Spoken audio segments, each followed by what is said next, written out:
What's up, guys? We're back here on the Conquer Coaches Chat. We have a very special guest today. We have Coach Ryan Bucentini. Yes. Right there.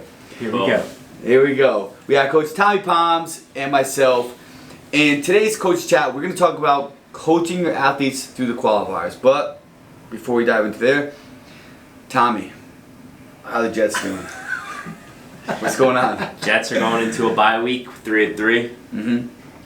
And looking promising, relatively. And Aaron Rodgers is recovering faster than any human has ever recovered from a torn Achilles. Optimism. Do you think Aaron Rodgers could be a Marvel superhero?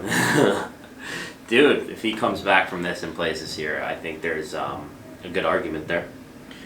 All right, Aaron Rodgers or John Elway? John Elway's too old for me to really give a good comparison. I didn't get to really watch him too much. Yep, sorry.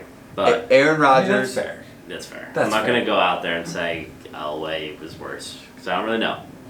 Aaron Rodgers or Tom Brady? Tom Brady. Not even a question. Aaron Rodgers or Peyton Manning? That's a good question. I personally love Peyton Manning. Peyton Manning or Tom Brady? Tom Brady. Easy, yeah. he's Did better. Tom just have the supporting role? No. Because even when he had bad players, he was nasty. Peyton always had a really good team. I could list off the players. He just couldn't get it done. Couldn't get it done. Is Bill Belichick done? As a Patriot. He couldn't win once he lost Tom Brady. Yeah, I mean. Well, he stopped stealing. Yeah, sure too. Tom Brady went off to win the Super Bowl, right? Not With the him. Buccaneers. Yeah. Yeah. And then he's had losing seasons. Yeah. Okay. Yeah, he's done as a Patriot. Think so? What if the Jets pick him up? Nah, we're good. He was supposed to be. And he left us. He signed for a day and then left. Yeah. Yeah. All right. We don't want him. Ryan, elk or bears? Oh, the easiest question. Elk all day. All day. Elk or zebra? I have not had zebra. I just want to preface, I'm pretty sure that's an endangered animal. Okay. So, Ox or elk? elk. Elk is it's the only Number way. one. Yeah? It's the only way. Okay. Guys, I don't know where the fuck I'm going with these questions. I'm just trying to get something going before we dive into it. Coaching your athletes through qualifiers. This is a very age-old question that we get asked a lot. How should we go about it? What should we do? What about tapering? What about, are we doing the workouts more than once, more than twice? So let's start with preparation. We'll start with Tommy, then we'll go to Ryan. How do you best prepare your athletes for the competition as you get within 6 to 8 weeks? Well, for certain qualifiers, I'm not doing that really. I'm not even thinking about it. I'm just thinking as a part of the natural flow of the season and kind of throwing them into it. So, for example, Wadapalooza, I'm not thinking, okay, we're 8 weeks out. This is what we're going to do to get there, especially at that point in the year, too, because it's off-season mode still. Qualifiers happen in October, I'm not worried about it. But what I did for majority of my athletes is I did taper into the week of qualifiers. So, I wasn't giving them high volume. The intensity was still there to keep them feeling good, but repetitions were low. Didn't do anything that could risk an injury, and just making them feel confident week of. All right. So, Tommy, speaking with tapers, what are your few principles around tapers? What does a taper week essentially mean? Let's start there. To me, it's just going to keep them fit, but it's not going to make them fitter per se. I'm taking the volume down because I want their joints to feel good. I don't want to bang them up, make them feel sore, tax their central nervous system.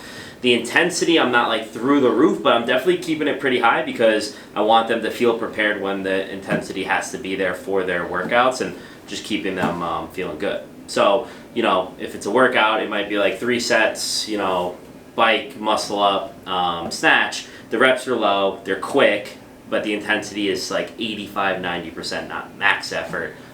Just keep them moving. Got it. Ryan, what do you think about taper weeks? I mean, I take a really similar approach. Volume is for sure going to drop.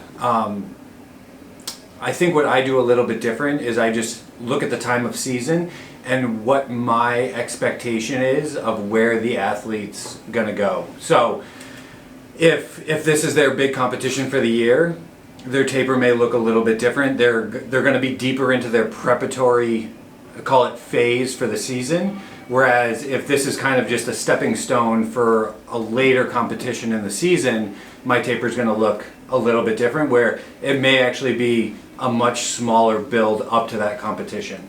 So a big back off isn't even really required. Okay. Yeah. So let's backtrack a little bit then, right?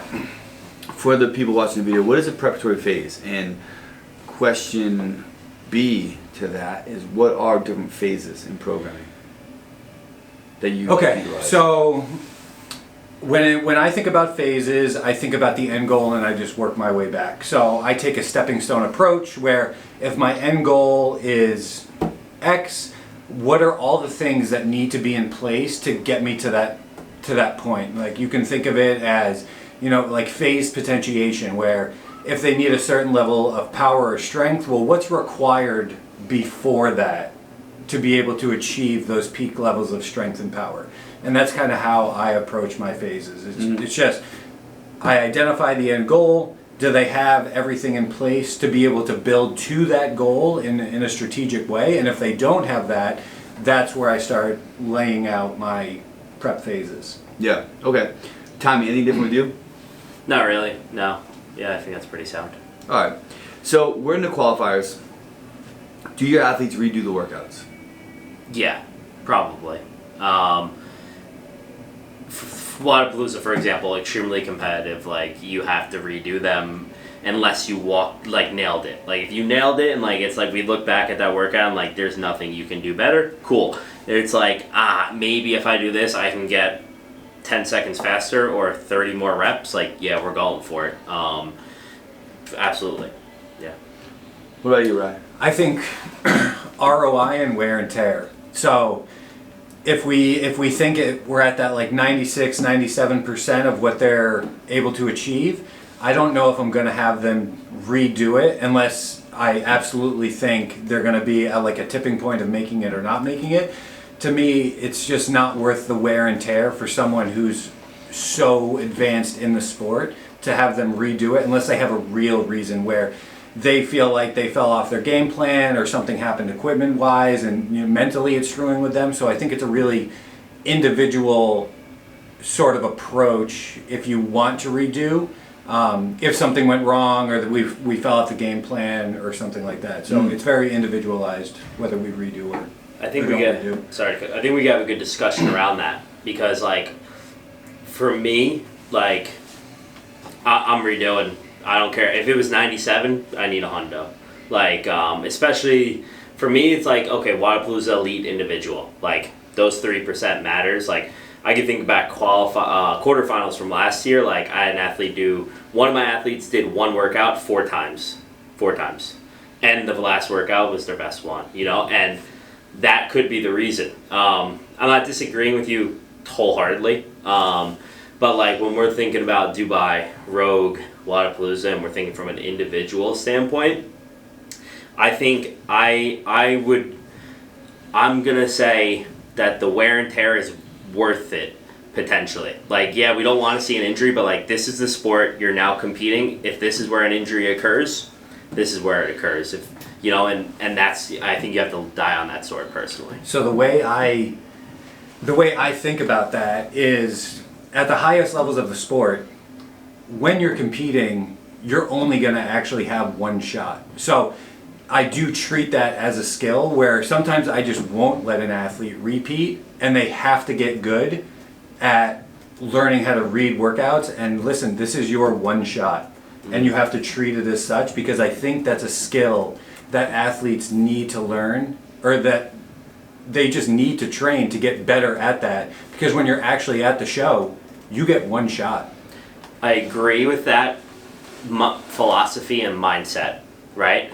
But I disagree because everyone else is going to redo. So that's true, and also maybe if you were going into the qualifier and being we don't really care if we make it or not, this is just great for us to learn about ourselves, then I'd be like, yeah, go ahead, hit it one shot. It's a great way to like prepare for an in-person event.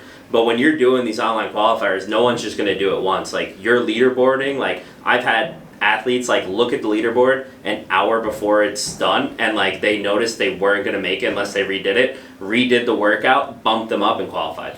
Well, you're also seeing blind leaderboards now, right? Yeah. So now we're starting to see the evolution of the sport where variables are changing. Yeah. And now we don't get the opportunity to actually leaderboard. And now you either have a team of people who you can draw data from, or you're kind of flying by the seat of your pants and hoping that it's good enough. And I think it's a cool variable. It's something that you have to think about. I go back and forth with this one a lot between both of you guys, because the interesting thing is Jeff Adler never really does a workout. He actually never. You put that statement out there? Yeah, he actually never tested any workouts, even for the games, for the ones that came out, is what he says. He never tested any workouts.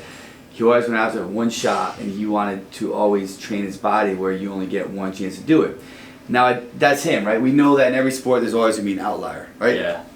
And I've been on the same side as Tommy as well, where I've had athletes redo workouts, and I've been on the same side of Ryan over the past 16 years, where I thought about, well, what's the return on investment? Because I sometimes look at it like, yeah, you can redo workouts, but what is the actual probability that you're going to get better? And it's like, if you get hurt and don't get better, well, now you're fucked for anything else. So I understand what both you guys are saying. I like how you guys have two differing opinions on this. I think it's really interesting. So, staying within inside your own opinions, and I'm not saying yes to either one of you because I do them both. With all your athletes, now I want you to really think about this. What's the percentage of them actually doing better on a redo? Like, is it higher percentage they do better? Is it only a few do better? Like I know we're gonna have some outliers, right? Like for the sake of conquer athletes, like you have people like the Will Carters, who would be able to find another gear with a gun to his head. They'll always get better. But how many other people are actually going to get better? Well, it's a good point you bring him up because he's someone I've learned from and watched over the years, and why I'm a big believer in doing so. That's a skill. The skill to be able to redo and get better is a skill that you have to practice, and it's mental fortitude, because to go into a workout knowing how it's going to feel and being scared about it and coming out the other side better, that's something you have to practice to do. You know when it's going to start to hurt, and you have to be mentally prepared for it and get better on the other side. I think it happens, like I said, from doing it more often, because I have athletes who I would say most of the time get better from doing it. We come up, we re-strategize, we say, hey, this is how we do it. And just to use an easy example, I had Nikki redo multiple workouts, and she got better for the Wadapalooza ones, and they're really important. But I have seen the opposite too, for sure. So then is it more athlete specific? It could be, but like as a coach, I'm going to be like, you're redoing that. Even if they don't want to, I'm going to tell them to redo it, because I know, even just from an athlete, knowing like that process of doing so makes you better in general. Personally, that's my opinion.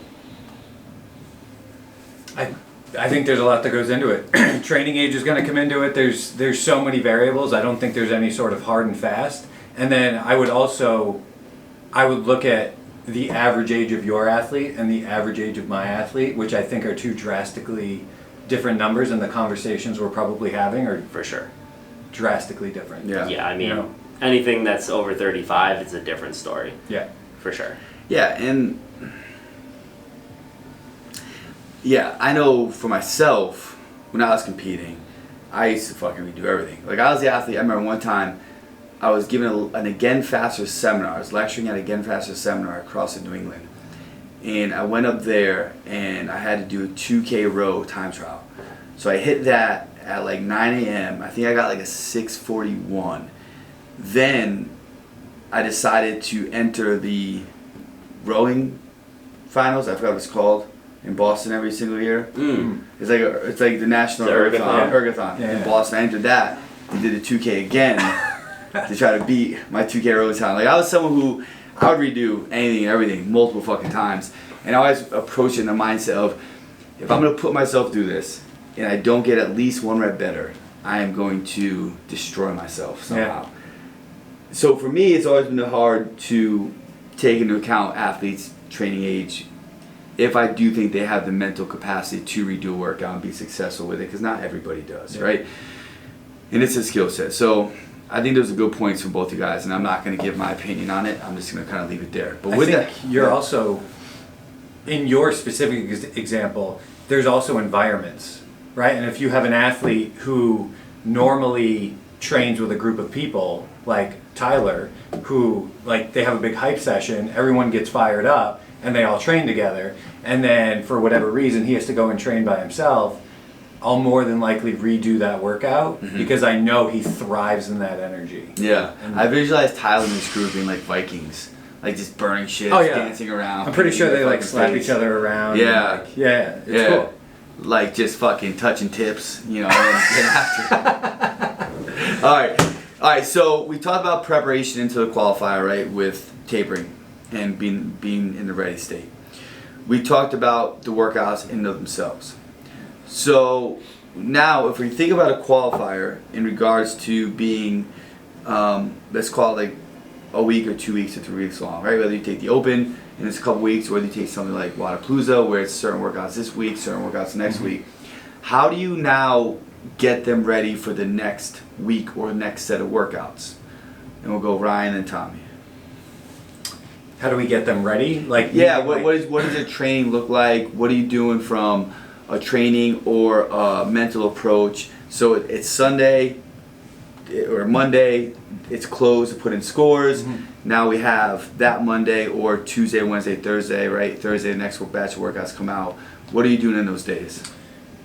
I think it depends a lot on the athlete's tolerance for volume, how many repeats they had to do, and generally just how they feel. So if they're coming off the qualifiers and they had to redo a bunch of them and they're relatively beat up, or it's a lot of extra intensity that are on back-to-back days, the beginning of the week could be a little bit easier. Or if they're such a high-level athlete where this volume and intensity really isn't that outside of normal training, we'll kind of just stick to the plan, and it's almost just like another training session, and we'll just roll right into the next week. So it really depends on what they've done leading up to that point, what they can tolerate, what they recover, and then, you know, it just comes down to a conversation on Sunday or whatever the end of the training week is, and we make kind of the call based around that. If it's more like easy aerobic stuff to elicit recovery, or are we picking up where we left off, knowing that we're just going to roll back into intensity because we're feeling good? Yeah. Yeah, I agree. I'll give like two examples. Like for this past Wadapalooza qualifier with Nikki, it was, hey, we're just doing this to see how you pan out, right? Like, I just want to see it. We're probably going to go team, so let's just see, you know, you're going indie this year. This is a good just gauge for us, practice coaching and training together in this kind of intensity. So the first week she did the workouts, and came Saturday, we were at Milford. Typically, like, if I was really trying to get her to qualify, that session probably wouldn't have been hard. Wouldn't have been hard, but since we were just having fun, like, it was a throwdown. She was getting after it, multiple workouts, strength session, the whole nine. Then came Monday, and we realized, she was top 10, and we were like, oh, you can make this now. So everything like changed. We were like, okay. So now Monday, Tuesday, Wednesday is chill. Like, we're doing nothing hard. Aerobic work. You'll get some light touches on some things that we might see just to keep them fresh, but like, I don't want you stressed out. One session a day. Boom, boom, boom. Thursday comes, we roll through it, and now we're like, okay, we have to do everything we can to maximize these workouts. I don't care about anything else. You're not getting better this week except at these workouts. So we did Diane, I think 4 times, you know, which was one of the workouts. We did the double under workout twice. Like, it was all these, and that's all we did.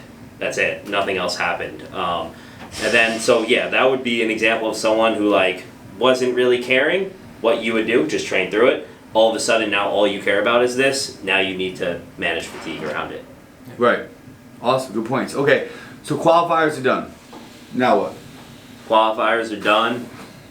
I mean, I'm gonna now. The more I'm doing this, the more I'm just like, let them chill a little bit. Let them chill. Like even all my team athletes who are doing team qualifiers, I'm like next week I'm deloading them. Like even though they're gonna feel like they don't need to, every time I deload them when they're telling me they don't need to, they're like, I'm actually really happy you did that. That's what I'm gonna do. You know, there's some athletes who don't need to, but. What do you mean deload? Similar to tapering, bring down the volume, probably bring down the intensity more though. Just like do things that are gonna like not make them feel pain, you know, like especially in their joints, like just like lower impact stuff. You know, I can bring back some single arm, single leg stuff that I haven't maybe been doing as much, or you know, just not super high volumes and double sessions. And do you have specific percentages that you like to go off of for deload, or do you take more by feel? I let them go by feel, but like if I put a lift in there, I'll do percentages just so that they don't go higher. So what I meant was, do you say I'm bringing the intensity down by 40% and volume down by 50%, or do you just kind of go by feel when you program it out? Yeah, like I'm not too like honed in on it. Like I just know this is low volume for them. That's all I care about. It's like because like yeah, that's just what I think about personally. Cool. Right. Yeah, I mean, I pretty much cut volume 50%, drop intensity. I drop like eccentric intensity pretty low, and depending on where they're at, I may not drop all the intensity. It may just be more like machine low impact. And when I think deload, I think decompression. So I'm trying to decompress the nervous system, and I'm trying to decompress their joints. So I'm not doing a lot of axial loading. I'm trying to keep a bar off their spine, anything like that. Anything that's just going to help them just like lengthen, get the fluids where they need to be, and get them kind of like, you know, I use the term grease the grooves a lot, and just get them feeling really, really good. I like it. Beautiful. All right, guys. So in this video, we teach you guys through preparation into qualifier, how we're going to address them within the qualifier, redo or not redo, and what happens post-qualifier. Anything that I missed that you think you guys want to mention? How do you address the mindset in the qualifiers? How do you guys address that of the... if it's a blind leaderboard, like it's way better, right? But if it's not a blind leaderboard, like, how do you address that? Yeah, you know, athletes are gonna stare at that leaderboard, especially once it's like officially done, and they're just waiting. You know, so my thing with them is like, what's meant to be will just be kind of what's meant to be at this point. You put in the work, and that's it. And let's just see what happens. That's kind of my take on it. I don't do anything. Fortune favors the prepared. So if you're not addressing your mindset prior to the qualifier, you're going into the qualifier already at a deficit. So a lot of the mindset conversations happen in training well before the qualifiers even happen. So all my athletes are going into a game plan, and I do that so I understand how to talk to them. Some athletes, you know, like to be called bitches. Some, you know, need a little bit more consoling if things don't go their way, and you have to be able to communicate and meet your athlete emotionally. And if you're a yin and yang and you're matching them with the wrong energy, they're just going to shut down even more. So that's why I like to address that stuff earlier in the season, so I myself know how to approach them if things go off the rail, or if I feel like they're not, you know, ramping up the way they should be ramping up. I know that trigger to get them in the right headspace. I like it. All right, guys. We hope you found this educational portion very informative, dealing with coaching your athletes through the qualifiers. As always, check us out at conquerathlete.com. We're going to have all our information posted on the YouTube channel, as well as our Mighty Networks platform, where we host our courses and the videos and the coaches' chats and the athlete spotlights. So check us out, conquerathlete.com. Mighty Networks is Conquer Athlete. Thanks, guys.